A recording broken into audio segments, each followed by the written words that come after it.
Hello, ladies and gents. Welcome back. Today we continue our series on 9/11 with an episode called Why the Building 7 Conspiracy is Bullshit. Building 7 is a big buzzword for 9/11 truthers for three reasons. 1. It went down without a plane hitting it. 2. It wasn't mentioned in the 9/11 Commission report. And 3. The BBC reported it falling down before it happened. Let's take a minute to break down each part.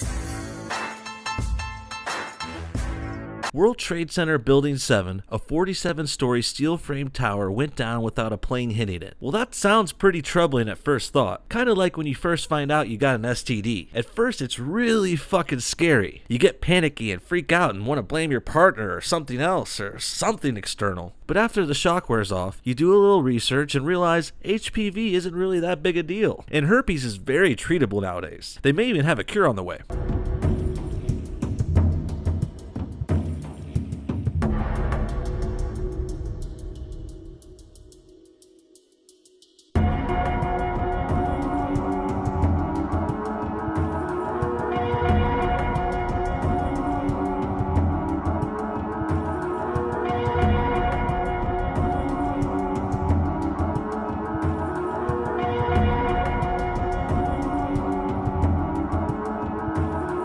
Now, I did the research on World Trade Center Building 7, and let me do a little explanation to calm everyone's fears. I especially invite the truthers to take a minute and rethink Building 7. First of all, let's not forget that Building 7 was on fire for many hours before its collapse. The World Trade Center towers went down at 10 and 10:30 a.m. Falling debris from their collapse cut a hole into the side of World Trade Center 7 and caused it to go up in flames. In addition, Building 7 was evacuated completely, so firefighters just let it burn. They didn't even have time to hose down a fire in an empty building. New York City was a shit show on 9/11. Falling debris, dust, fires everywhere. Due to other chaos in the area, Building 7 was left to burn uncontrollably for 7 hours. This could easily explain the collapse. For a more technical explanation of why the building went down, check out this clip. The agency that investigated Building 7 believes that the critical failure began inside, the collapse progressing across the interior as well as vertically.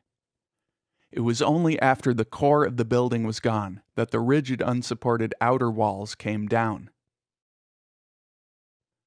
This is consistent with a video taken by CBS News.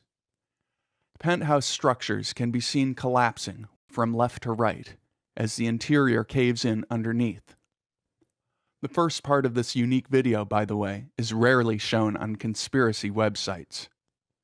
Some 8 seconds after the penthouse caves in, the hollow shell of the building apparently crumples from the bottom as a single piece, making it look as if the entire building collapsed at near freefall speed.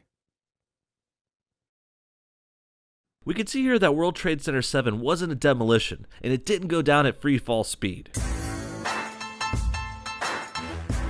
Now we gotta ask the question, why wasn't Building 7 mentioned in the 9/11 Commission report? Well, that's really because the report is about the terrorist attacks on 9/11, why they happened and how to prevent them in the future. And since Building 7 wasn't directly attacked, it wasn't mentioned in the report. And it wasn't the only building not mentioned. Building 3 was almost completely destroyed by debris, and it wasn't mentioned either. Again, we gotta remember all the other chaos going on that day before we consider the necessity of including Building 7 in the report. We've got 4 planes hijacked by 19 foreign terrorists that crashed into 3 major American buildings, and 1 went down a field in Pennsylvania. That's quite a fucking story to tell right there. The report was already over 500 pages just covering that. If they continued and got into every building that was hit with debris or fire, they would still be writing that damn thing. Plus, another government organization was in charge of that. The often forgotten report truthers never want to mention is the NIST engineering report, which did talk about Building 7 in detail. And why did NIST say 7 went down? Because it was on fire for over 7 hours. And it also had a huge chunk of it taken out.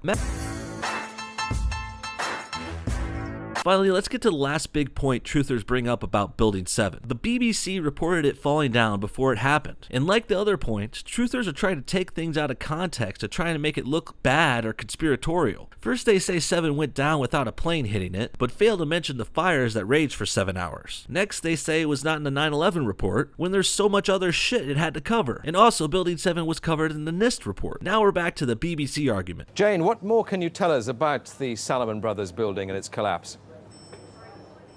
Well, only really what you already know. Details are very, very sketchy. So the BBC reported Building 7 collapsing prematurely. No one can argue against that. But it's not because they got a secret memo from the foreign government telling them about a controlled demolition, which was supposed to be secret. No, that's fucking absurd. Everyone on the site knew Building 7 was going down for hours. Firefighters knew by 3 p.m. it was going down eventually. That was over 2 hours before it went down. They weren't even trying to fight the fires, remember? So the BBC reporting the collapse isn't some multi-government media conspiracy. They just jumped the gun and announced it a little early. Bad reporting perhaps, but not a sign it was a hoax. Well, it looks like logic, reason, and a little help from firefighters and engineers can easily explain why Building 7 was not a hoax. It was not a secret controlled demolition. It went down because debris scraped off its side and caused fires to rage for 7+ hours. What you really got to ask yourself is, do you believe what the truthers believe? Do you believe that the secret government that controls the world flew planes into the Twin Towers to give them an excuse to demolish them with explosives, drew the eyes of the world into one spot in New York City, then performed a controlled demolition on another building in hope no one would notice? That's pretty ridiculous. That's quite a tough pill for me to swallow. Here's where I started to doubt all the conspiracies surrounding 9/11. But for now, we at least know Building 7 wasn't a conspiracy. Next episode, we'll take a look at the big daddies. Why did the World Trade Center buildings both collapse? And was there foul play? What do you guys think?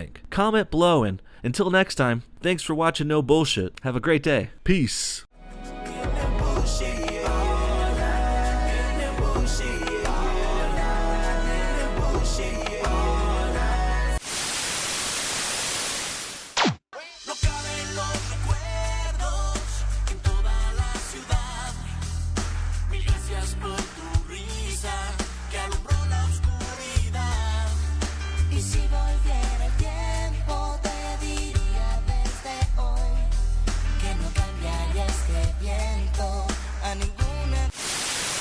Hey guys, one more announcement. Today we added a new item to the No Bullshit Teespring store. I know it's been cold out there, it's getting colder all over the country, so we wanted to add a No Bullshit hoodie. Look at that, wow, what a nice looking item that is. I think maybe I would buy one for my parents for Christmas, or ooh, maybe my girlfriend would like it. She gets cold all the time. Anyone would like a No Bullshit sweater. Why don't we all buy one? Let's go to the store. Yeah, ho, ho, ho, and a bottle of rum.